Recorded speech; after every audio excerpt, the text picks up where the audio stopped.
over 300 passes tonight. I've never seen that in a college game. We had 305 passes for the game. We had 154 passes in the first half. So many positive things. Vanover, Chuck, with his 4 blocks. He affected the game early on. To be 5-3 on the road in the SEC, phenomenal. We converted our free throws, although we didn't get to the free throw line as much as we have been because we got open, good looks from the 3-point line. And Moses, phenomenal, 28 and 7. A lot of really positive things. Desi with the career high from 3 balls. So really proud of the way that we performed after a really emotional week last week. I know with Jalen gone, you talked about the need for performance inside. You mentioned on the courtside show, Vanover's got to do well for us tonight. He didn't score a lot. You just talked about it there. But early in the game, when he blocked shots and altered shots, do you feel like that kind of let Carolina know that you're not going to be able to go inside tonight? Yeah, I thought he disrupted things for sure. Ethan came in, gave us good minutes, and obviously we went small with Justin Smith at some center, which I thought really helped us as far as pace of play and got us out in transition.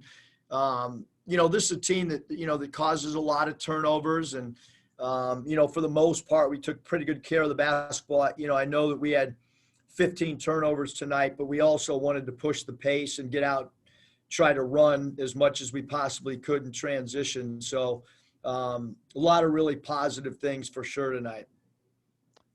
Moses Moody's making it look easy right now. You see him every day, just the expansion of his game, the way he's playing right now.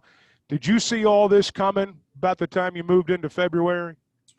Well, I think he's getting better. I think you said it right there, Chuck. He's, each and every night he goes out, and I think he continues to improve as a basketball player, as is our whole team. I mean, I almost look at us every day like we're getting better, in a lot of different areas. We're getting better defensively. We're getting better on the backboards. We're getting, we don't have Jalen, arguably our highest rebound per minute guy, our most physical defensive rebounder. And, tonight, the rebounds are tied. That was the biggest theme coming into the game. So I thought, tonight was as good as any game we've played all year. I'm looking at the numbers of Sills and Note combined, 36 points, nearly 10 rebounds, nearly 10 assists. To have those two emerge again, what kind of lift does that give this offense? Well, it stretches the floor out when those guys are making threes. I thought Jalen Tate really struggled tonight, and an in-step JD, and JD's shot selection was really good. Desi's shot selection was incredible, and I thought Desi was really focused and got his feet set on those threes. And it's hard in a college game to take 7 threes and make 5 of them. It's hard to do that in the gym standing alone, let alone with defense on you. So again, our sharing the ball was great. You saw the 2 big steals that Note had against LSU, and tonight he has 5 steals. He's defensively really becoming a menace for the opposing teams as far as getting us extra possessions. HawgStats.com tells us you shot 60% from 2-point range tonight, 45 from 3, and 90% from the foul line. No Razorback team's done that in a game before. Does that kind of indicate that whatever style you need to play, you're going to find a way? Well, certainly, in the last, 10 SEC games, that's been the case. And, I think we've improved since we played Oklahoma State. That was a game that we were shot away from winning that game as well. So I think our team's playing at a high level. I think they believe in one another. And I think that, right now, collectively, I don't know if I've been around a team that's had this much momentum. A&M on Saturday to wrap up the regular season. You talk about momentum. It sounds simple to say keep the momentum going, but your team's in such a rhythm right now that is important, isn't it? Well, it is. Our guys, they want to be rewarded with games. They're practicing really hard. you know, the games are a reward for all your hard work and your preparation. And you know, we got great respect for Texas A&M, and we got to turn the page on this one once we land tonight and get ready for, you know, for Coach Buzz Williams and his ball club. Well, Coach, it sure was fun tonight. Congratulations. We appreciate you joining us. Thank you. Thank you, Chuck. All right, Eric Musselman, 101 to. All right, guys, we'll turn it over to the media now. Just a quick little note, too. In addition to everything else, tonight was Coach Musselman's 150th win as a head coach in the college ranks. So I'd like to make that little point. And this is the first time since 1995 we've won 4 straight SEC road games in a season. So with that, we'll turn it over to the media. And Bob, start us off, please. Yeah. Eric, you know, Moses, he'd obviously kept scoring real well with the free throws, but he hadn't shot very well from the field the last 3 games. Tonight he had his shooting touch back. What'd you think of his game, and how big was that to see him, you know, dropping them from the field again? Yeah, I mean, he just opens up the floor for us so much. I mean, he never really takes a bad shot. It's hard for a player to go 10 of 15 from the field. I thought, you know, Note did a great job coming in and being a ball mover. I thought Devo, he played more point guard minutes maybe than he has in a while. I just thought, you know, right now the ball club, Bob, is just enjoying playing with each other, and they're enjoying sharing the basketball. And you said that's the most passes you can ever remember one of your teams having? Yep. I don't remember over 300 passes ever. Okay. And could you reiterate a little more on Moses? I mean, just how well he played? I mean, he's playing at an incredible level. He's the last one out of breakfast today, watching film and studying everything he can. He's just so mature beyond his years as far as preparation goes. And then when he's in practice, post-practice, pre-practice, he doesn't say much. He just comes in and just does his work. And he reminds me of a veteran at the next level, the way that he approaches the game. As far as Jalen Williams, what can you tell us about why he had to miss the game, and what's his status for Saturday or moving? Yeah, Bob, Jalen was unavailable tonight, and that's, you know, the end of the, you know, comment on Jalen right now. And then I know South Carolina's not a great team, but they have had some good wins at Florida. I mean, yeah, I think you said a minute ago this was probably as good as you played all year. I mean, given the circumstances, you could have had a letdown. You're on the road, but you guys just keep rolling.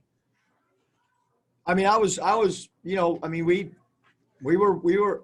I was overly concerned with the game. I mean, South Carolina went on the road last game to Georgia and won by 20.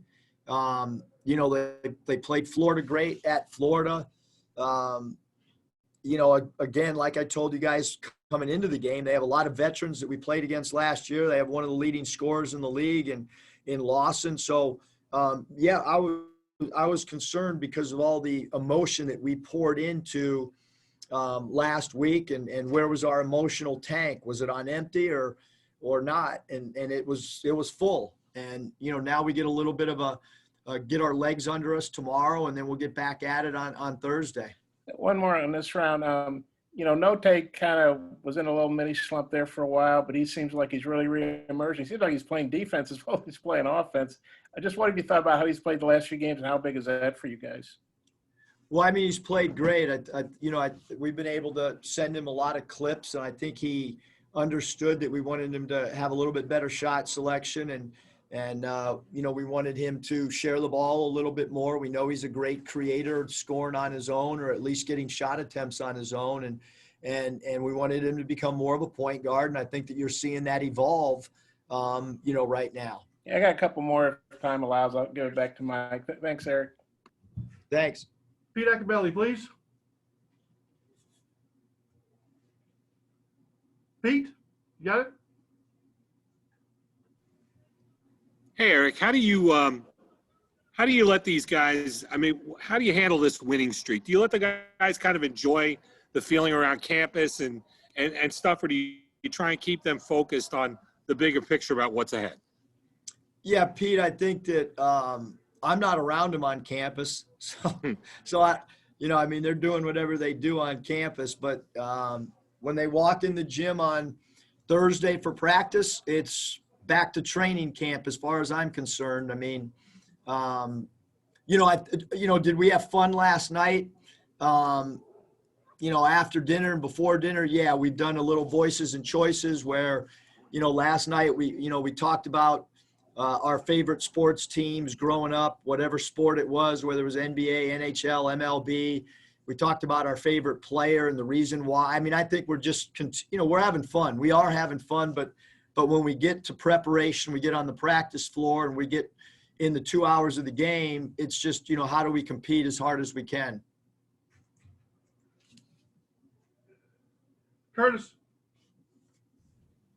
Hey, Coach, it seems like every game here recently we've seen a little bit more from Justin offensively. Tonight he's facing up a lot and looks like he's got a lot of confidence in that mid-range jumper. Can you just talk about how he's evolved and the confidence he's showing on the offensive end of the floor right now? Yeah, I mean, we ran some plays for him tonight. We had him handling in pick and roll. We posted him up in the mid post a couple times. I thought he did a great job. In our hot attack in the middle of the zone. And he's so unselfish. I mean, he moves the ball. He only had one turnover tonight and he plays 34 minutes and 8 of 12. He did a great job converting his foul shots, getting 7 FTAs to lead us tonight. He had over half of our free throws attempted. So, and then he rebounded the ball. I feel bad that he's 2 rebounds short of a double-double and I took him out. That's on me. I got to know the stat sheet a little bit better. But he continues to gain confidence offensively, I think. And I think his teammates, look to him to be a guy that can stabilize us, whether it's with a shot or a great pass. And then to get into a game like this, and obviously you're coming up on postseason play where you're going to have, back-to-backs and quick turnarounds, and to be able to get some out of your depth, the night that Desi had, and even Vance seeing a couple of threes fall, how important could that be moving forward? I mean, I think it's really important for team chemistry and for guys feeling good about their individual game. I mean, everybody has felt good about, collectively where we are as a team. But yeah, I do think those 2 threes were big for Vance. I think that the 5 threes were big for Desi. Ethan got a little bit of run in there. And so I think that's good for chemistry, for sure. Hutch. Yeah, Coach, was it part of the game plan to come out firing from 3 like you did tonight, or was that more of just taking what South Carolina was giving you? Yeah, I mean, I think that it was, you always want to read the defense and read where you can get shots from. But, we knew they were going to play some zone and if we could move the basketball and share it, we've been really focused on getting free throws attempted and trying to score paint points. We did not talk much at all leading up to this game about paint points. We didn't overemphasize the 3, but I did think that we were going to be able to get more 3-ball looks. I think their interior, South Carolina, is really physical. So I think naturally, our guys felt like if we could swing the zone and make the ball change sides of the floor, that we would get some open looks. And I thought we did a great job sharing it. Scotty. Hey, Coach, you guys are on quite an impressive run of defensive showings of late. I'm wondering what's clicking for you guys on that end right now. I missed it, Scott. Did you say defensively or off? Yeah. What's clicking for you guys defensively the last couple of weeks? I mean, Note's playing a lot better defense, and he's causing steals. So I think that has really, in my opinion, has really helped us a lot. I mean, to get 10 steals is a lot in a game. I think we have more active hands. And we did change our defensive concept on pick and roll coverage, as well as just wherever the ball is, our guys know where we're funneling the ball to. And so I think that's important. We made an adjustment. We thought we were giving up too many dribble drives into the middle of the floor. And we, for the most part, have done a really good job taking those middle drives away. And what stood out most tonight is it seemed on defense is it seems like you guys took South Carolina out of just about whatever they wanted to do. I thought we had good ball pressure. I thought we had active hands trying to, eliminate as many assists as we can or direct line drive passes. We knew that they cut hard and backdoor cut, and we wanted them to, backdoor cut through the middle of our chest. I thought we did a good job of that. And I thought we were physical. I mean, they got 13 offensive rebounds, but there were a lot of opportunities for offensive rebounds tonight. So I was actually, our goal tonight was to hold them to 10 or less offensive rebounds. So we were -3 on our goal. But I thought, we did a really good job for the most part of folding back and getting defensive rebounds. Alyssa Orange. Hey, Coach. Congratulations. One of the things that Mike didn't say is you're the first coach in Arkansas history to have 20-win seasons in your first 2 years. How do you feel about that? And then obviously, the team and the team's performance over your first 2 years at Arkansas has a lot to do with that as well. Yeah, listen, I mean, I probably, if we didn't get 20+ wins this year, I don't know where my wife would put me for the whole summer, because that's been a goal every year since we've been in college that she reminds me of daily. So for that, I'm happy that at least somewhat of the summer will be pleasant, that I don't have to hear her talk about that number. But in a COVID year, in all seriousness, to get to 20 wins, I think across college basketball, any team that gets to 20 wins is going to be really, impressive on their resume when we look back in time, because everybody's, only playing 27 regular season games. Trey Schapp. Yeah, Coach, I noticed when Desi came out for the final time, you spent a couple of extra seconds with him on the side of the court. What did you say to him in that moment?